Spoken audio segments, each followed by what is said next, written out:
कार्यक्रम के प्रायोजक हैं श्री मदन भाई रेखाबेन हुमड़, रूपेन प्राची हुमड़, अनगवीर आर्शवीर हुमड़, रिक्ता विशाल सेठी, आरिका अर्जुन सेठी। अब जैसे ये हमारा संघ है, मैं यदि बोल रहा हूं, महाराज को बोलना नहीं आता है, कन्नड़ भाषी हैं, ये नहीं बोल पाते। हम ये सोचे कि अब मैं अपनी जिंदगी कैसे जीऊं, मुझे तो बोलना ही नहीं आता है, मुझे तो अच्छे से हिंदी भी कहना नहीं आता, मैं कन्नड़ भाषी हूं, अब क्या करूं? तो इन्होंने अपने बढ़ने का एक रास्ता निकाला, तपस्या।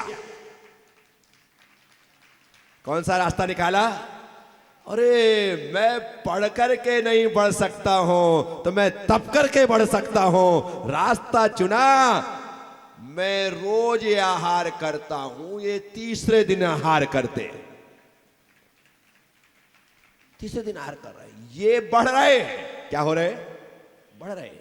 बस मैं आपसे कहता हूं, ऐसा ही करिए, ऐसा ही। जिस रास्ते पर बढ़ सकते हो उस रास्ते पर। परिवार में 2-4 सदस्य है, 6-8 सदस्य है, एक यदि इस फील्ड में बढ़ रहा है और तुझे लगता है कि भैया उस फील्ड में ज्यादा बढ़ गए, मैं तो वहां कुछ नहीं कर सकता, कई बार होता है, कई बार क्या ज्यादातर होता है, ज्यादातर क्या होता ही है, बरगद के पेड़ के नीचे छोटे पौधे पनपते नहीं हैं। बरगद के पेड़ के नीचे छोटे पौधे पनपते नहीं। बस ऐसे ही कोई व्यक्ति बहुत ज्यादा बढ़ जाए, जैसे हमारे नरेंद्र जी मोदी, क्या नरेंद्र जी, अब वो इतने आगे इतने आगे इतने आगे बढ़ गए कि आगे जो थे वो पीछे रह गए। नाम बोलने की जरूरत नहीं है। क्या हुआ? कोई व्यक्ति इतना बढ़ जाता है कि उसके रहते हुए कोई बढ़ नहीं सकता। अब क्या करें? तो ऐसी स्थिति में व्यक्ति को नितिन गडकरी बन जाना चाहिए। भाई तुम्हारा फील्ड वो है, तुम संभालो, तुम जानो, तुम्हारा काम जानो। मैं तो दुनिया और देश में इतनी सड़कें बनवा दूंगा कि तुम्हारे जाने के बाद भी लोग नितिन गडकरी को याद करेंगे। आदमी तो हुआ तो भाई नितिन हुआ, जिसने पूरे देश में ऐसा जाल फैलाया कि क्या बताऊं, मुंबई से लेकर दिल्ली तक 12 घंटे में है? कमाल है। लोग किसे याद करेंगे? जब तुम गाड़ी में बैठोगे और स्टीयरिंग संभालोगे, उसमें मोदी जी, अमित शाह, राजनाथ सिंह याद आने वाला नहीं, दिमाग में तो नितिन गडकरी ही आएगा। बोलो। इसीलिए जिस फील्ड में बढ़ सकते अपन उसमें बढ़ते ना, अपने आप दुनिया याद करेगी। पेड़ बहुत बड़ा हो जाए, लेकिन वो छोटी सी बेल जब ठान लेती है ना, तो उसी पेड़ में लिपट लिपट करके उस पेड़ से ऊपर निकल जाती है, उस पेड़ से ऊपर निकल जाती है। तो बस तुम भी ऐसे ही करो। बेल जब पेड़ से लिपट करके ऊपर निकल गई, मुझे उदाहरण याद आता है भगवान आदिनाथ का, भगवान बाहुबली का और अनंतवीर का। आदिनाथ से दीक्षा ली अनंतवीर ने, आदिनाथ से दीक्षा ली बाहुबली, और उनसे ही लिपट करके उनके पहले निकल गए। आदिनाथ यही रह गए और अनंतवीर नंबर 1 पर मोक्ष। सबसे पहले मोक्ष जाने वालों में नाम दर्ज हो गया। सबसे पहले दीक्षा लेने वालों में नाम वृषभदेव का, और मोक्ष जाने वालों में सबसे पहला नाम। कमाल हो गया। मैं आपसे भी कहता हूं, जब बेल लिपट करके आगे बढ़ सकती है, तो तुम भी प्रभु चरणों में, गुरु चरणों में लिपट करके उनसे आगे निकल सकते हो। बस आगे निकलने की एक भावना होना चाहिए, एक जुनून होना चाहिए, मुझे आगे जाना है। आप निकल सकते, बहुत आगे निकल सकते। आपके यहाँ के जो छोटे मोटे व्यापारी होंगे थे ना पहले, 25-30 साल पहले, 40 साल पहले, छोटा सा कहीं भी ठेला लगा करके एक कचौरी तल तल करके बेच देते थे, पोहे बना करके बेच देते थे, समोसे बना करके बेच देते थे 30 साल पहले। उसके बाद क्या हुआ? आज उनकी फ्रेंचाइजी है फ्रेंचाइजी। अब तुम सोचो कि नहीं, जीवन में बढ़ने के लिए जब तक शानदार शोरूम नहीं होगा तब तक बढ़ा नहीं जा सकता। अरे फुटपाथ पर कचौरी बेचने वाला सुवालाल बन जाता है? फुटपाथ पर बेचने वाला क्या पोजीशन थी, कहां से कहां पहुंच गया? पेट्रोल पंप पे पेट्रोल भरने वाला धीरू भाई अंबानी हो जाता है। क्या पोजीशन थी, विचार करो। तो इसलिए जिसे बढ़ने का शौक है या जिसके भीतर बढ़ने की भावना है, फिर वो लोगों से रास्ता नहीं मांगता, वो बढ़ जाता। जब मैं श्रवण बेलगोला जी में था, 380 साधु, भले उन 380 साधुओं में मेरा नंबर दीक्षा के हिसाब से 13वां था, 13 नंबर का साधु था दीक्षा में, फिर भी वो तो मेला था। कोई भी धक्का देके मुझे पीछे कर दे और वो आगे। और मैंने गणित बिठाया, मैंने कहा प्रज्ञा सागर, यदि इस मेले में आगे रहना है तो तुमको पीछे करना पड़ेगा। तुम सोचो कि लोग तुम्हें आगे लेकर के आएंगे तो कोई आने वाला नहीं है। तुरंत मैंने थीम बदली, सोच बदला, टेंशन लेने का नहीं, आचार्यों की लाइन में जाके खड़े हो जाने का। भले मुनि थे, सबसे आगे। आप देख लो गोमटेश्वर की जितनी फोटो दिखाई देंगी, सबसे अपना आगे अपनी। अरे मैंने कहा कोई आगे बढ़ने देता है क्या?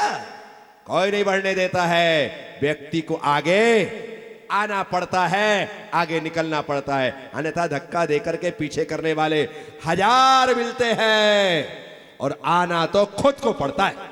आना तो कोई तोक के नहीं लाता। कोई तोक भी ले तो समझना पटकने के लिए तो तोका है, अभी धड़ाम से पटकने वाला है।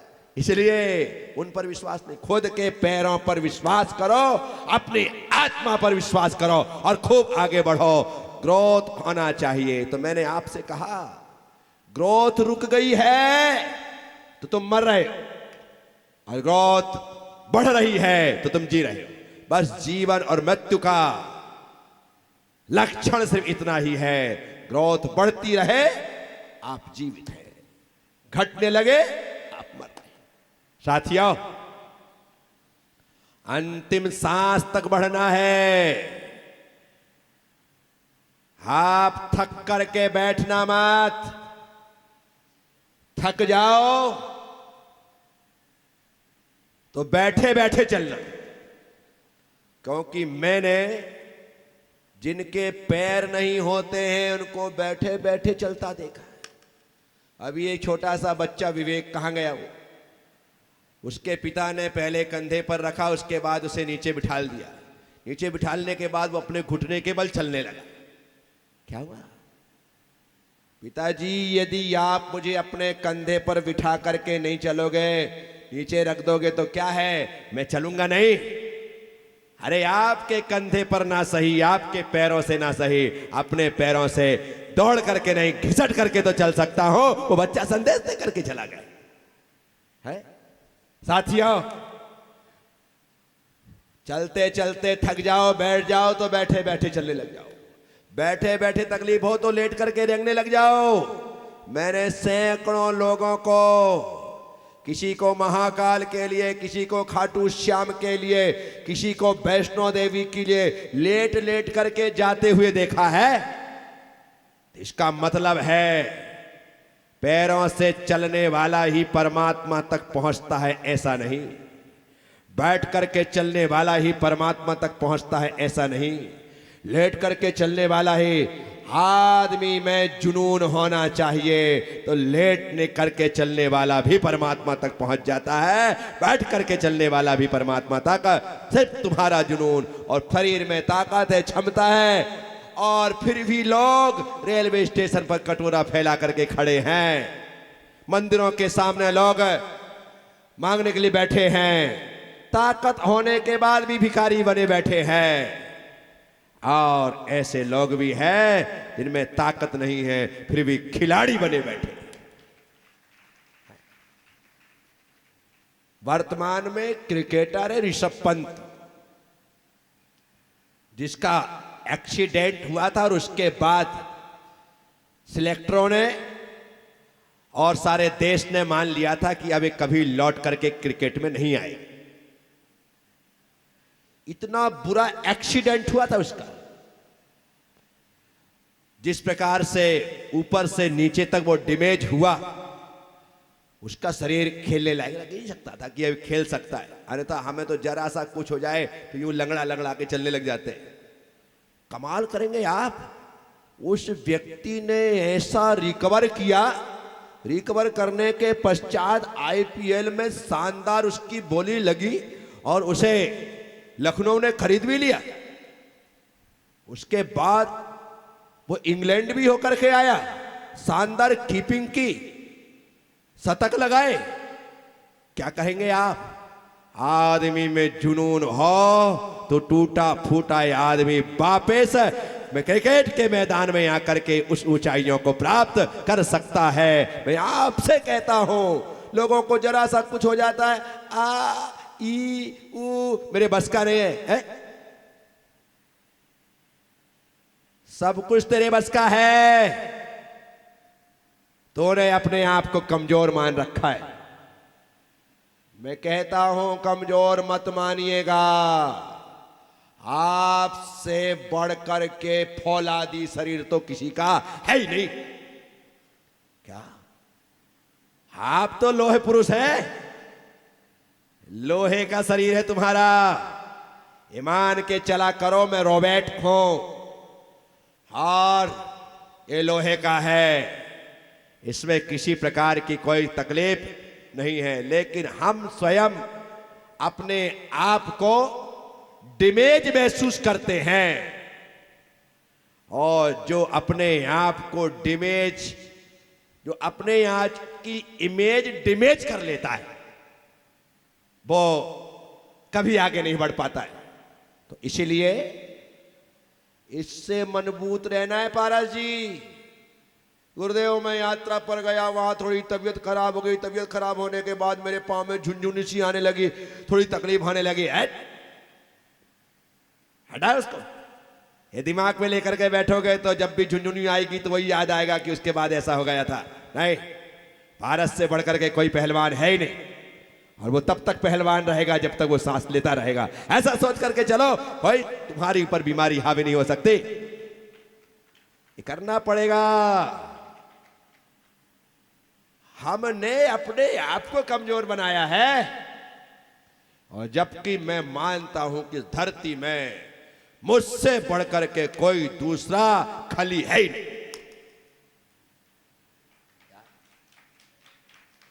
मैं ही खली, मैं ही बली, मैं ही बजरंग बली। सोचो अपने आप को, तुम्हारी ताकत ना बढ़ जाए तो मुझसे कहना। वर्तमान में रेकी थेरेपी संसार में बहुत चल रही है,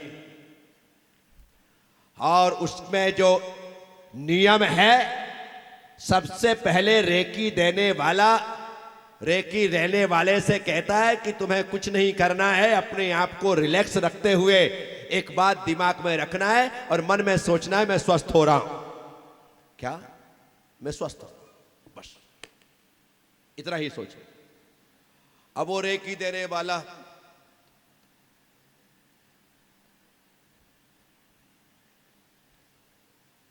ऐसा कर रहा है घंटे भर तक, और सामने वाला सोच रहा है, बोलो जल्दी बोलो, क्या सोच रहा है?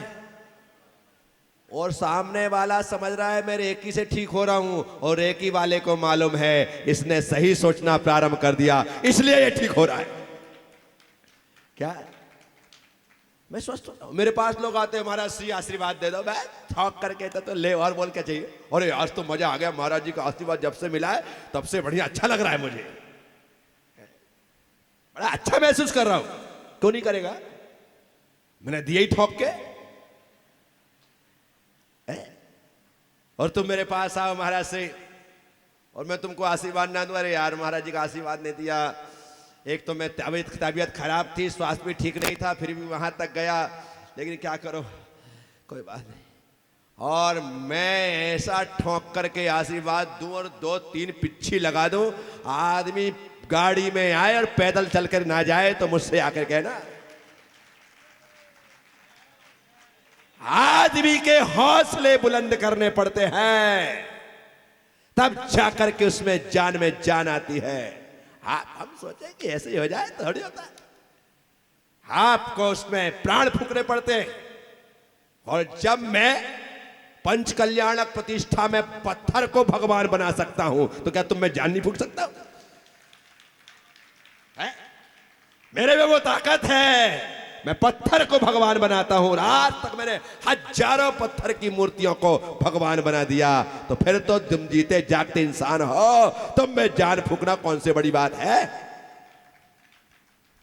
वही काम मैं करता हूं दुनिया में, लोगों को हताश नहीं होने देता, लोगों को निराश नहीं होने देता, लोगों को उदास नहीं होने देता, उनमें सिर्फ ऊर्जा का संचार करना मेरा काम है, इससे ज्यादा और कुछ नहीं। गाड़ी से हवा निकल जाए तो हवा भरनी पड़ती है, और हवा भरते ही गाड़ी सनन दौड़ती है। बोलो हाँ या ना? गाड़ी तुम चलाते हो, मैं नहीं। थोड़ी हवा कम हो, गाड़ी में दबाव आ जाता है, और कम हो जाए तो पहियों से आवाज आने लगती है, और कम होकर के चलो तो आग भी लग सकती है। इसलिए तुम बराबर तरीके से जितने पॉइंट हवा चाहिए उतने पॉइंट हवा जा करके पेट्रोल पंप में डलवाते हो, और मजा देखो, पेट्रोल की कीमत 108 रुपया और वहां लिखा है हवा फ्री। क्या लिखा है? बोलो। दुनिया में जहां भी जाओगे वहां पैसा लगेगा, और यहां आओगे तो हवा फ्री। इस कार्यक्रम के प्रायोजक हैं श्री मदन भाई रेखाबेन हुमड़, रूपेन प्राची हुमड़, अनगवीर आर्शवीर हुमड़, रिक्ता विशाल सेठी, आरिका अर्जुन सेठी।